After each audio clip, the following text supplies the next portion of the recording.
Hi, it's the Crohn's Bones, and we're here today to do a charm reading. I've been dying to throw these pretty charms. So, let's do it. Okay, so the way I'm going to do this, I don't know how other people do it. The ones that are upside down, I'm not going to read.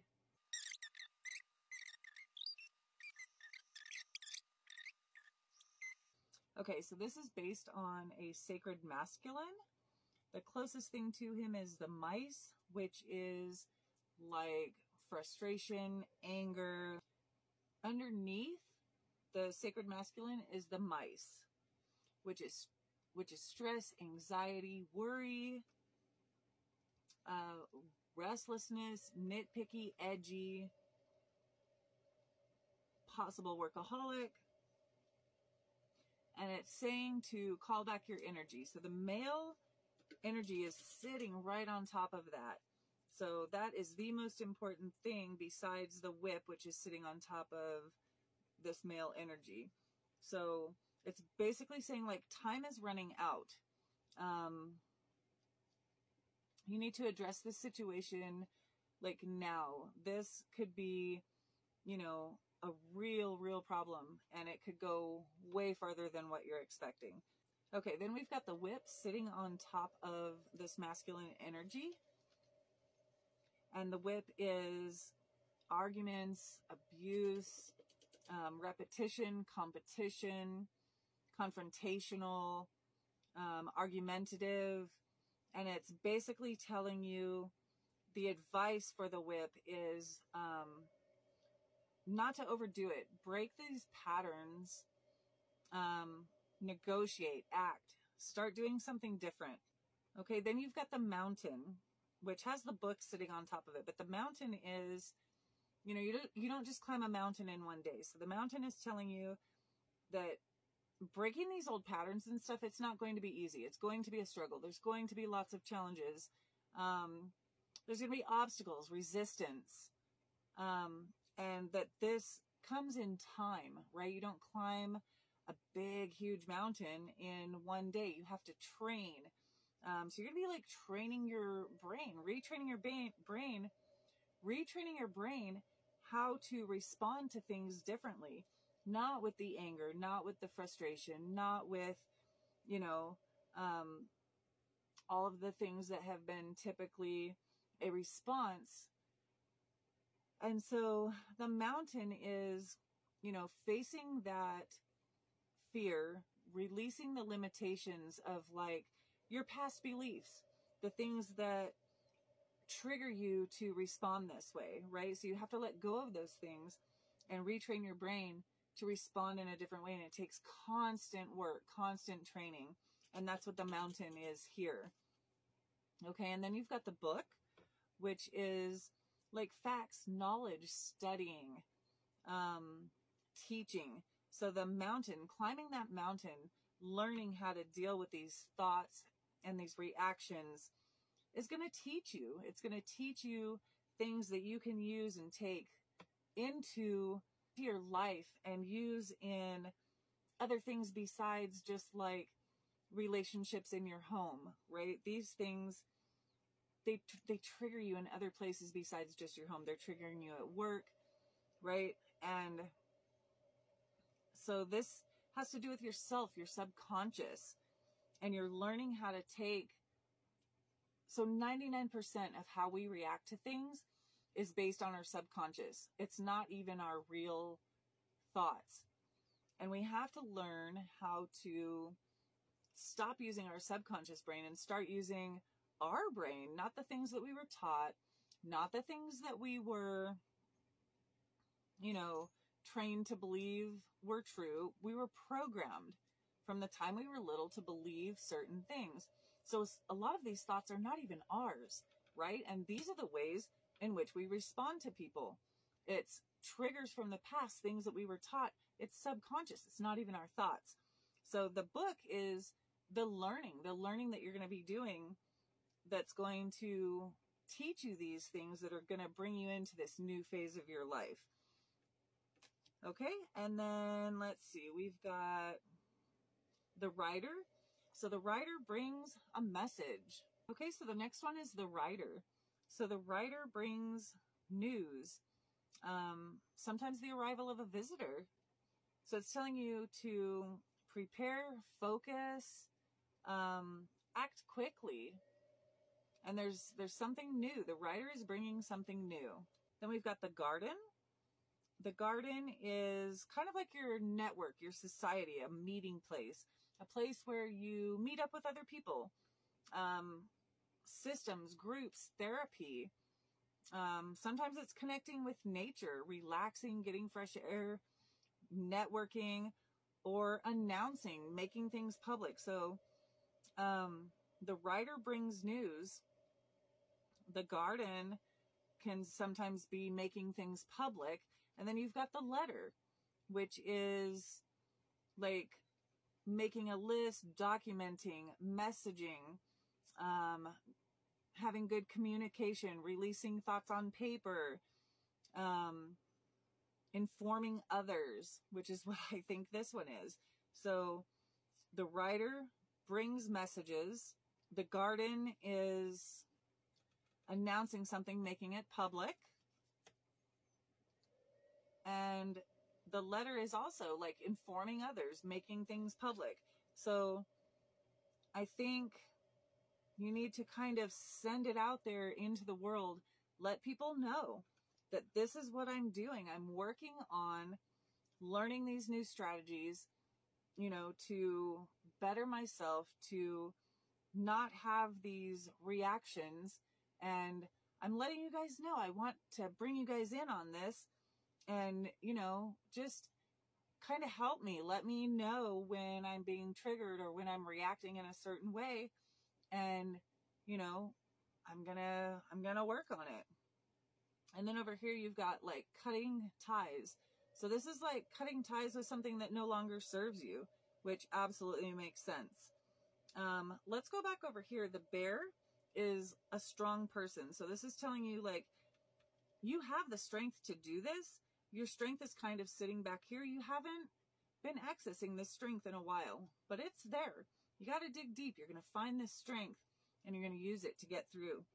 We've got the sun, which is success, vitality, taking back your purpose, being optimistic, taking the lead, healthy, recovery.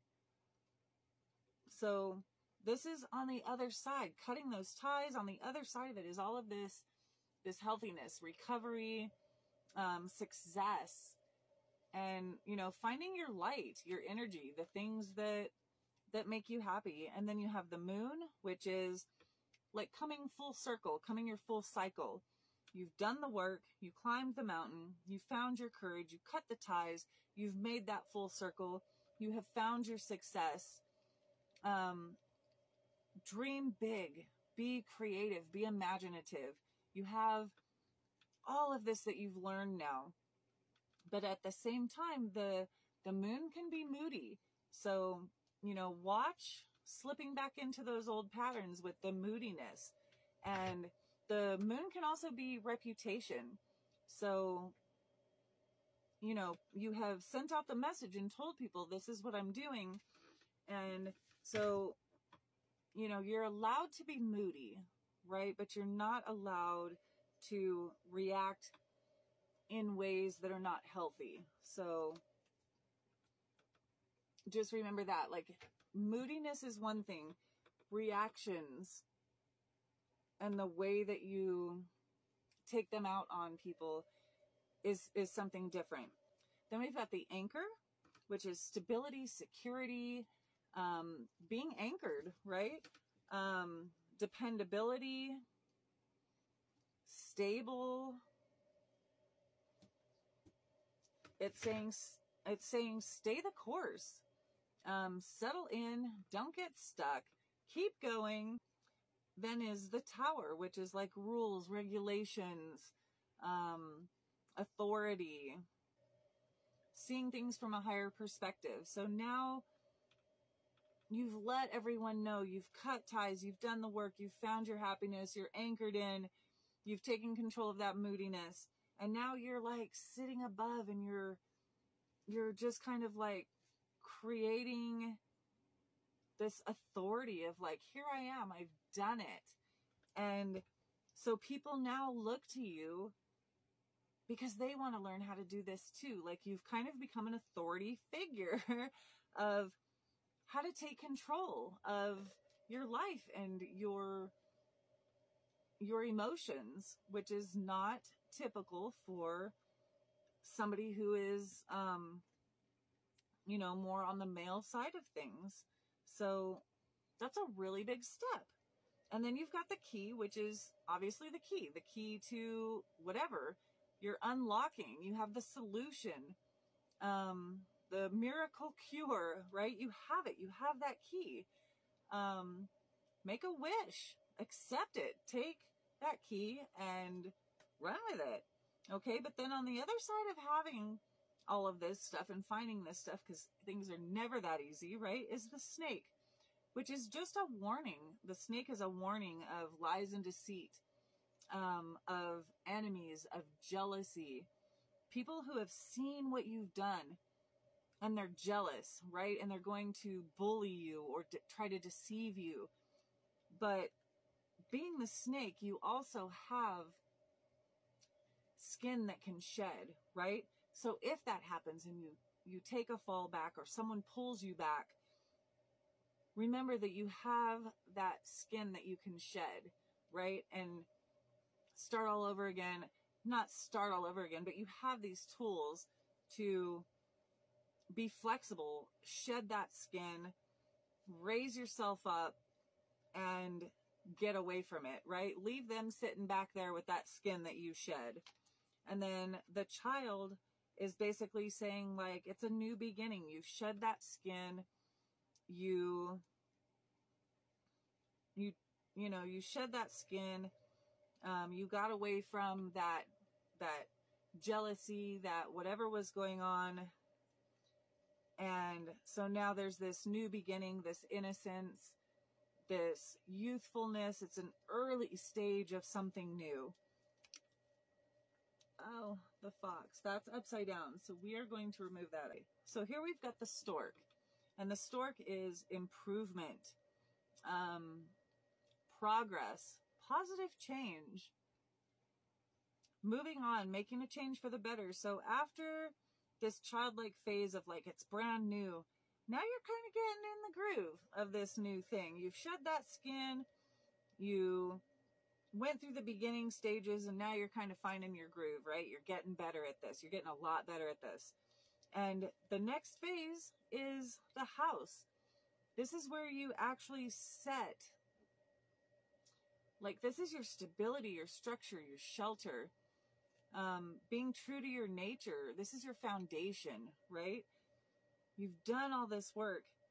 Now you're really laying down your foundation. You're saying, this is how it's going to be. Like, I've learned all this stuff. I've had the trials and tribulations. I shed that skin again. I started anew. And now I've really found my groove. So I feel like this is it. And I'm going to lay down my roots. This is going to be my traditions, the way I'm going to do things, my stability, right? So that's what the house is. So then off in the distance a little bit later, like, this is not as pressing of an issue as this stuff was, but there's another little thing going on over here, which is the ship. So this is a journey, travel, exploring, possibly exploring the distant past. But there is some uncertainty, there's some confusion, some sort of illusion. You need to clear your mind, be honest with yourself, and that will bring the luck. The clover is the luck, the surprise, the money, the closure, the good fortune. But the luck is always fleeting, right? It never stays permanently. It's a very quick thing. It comes and it goes. So with that luck is the star, which is making a wish, hoping, dreaming for something better, some guidance, some inspiration. And that's in the distant future. Like the stars are kind of far away. So, you know, take that luck that you've been given and make a wish and go for it. You managed to get through all this, you know? I'm pretty sure that you can get through this too. You've got some good things coming. So that is your charm reading. This is the Crone's Bones, and we'll see you later.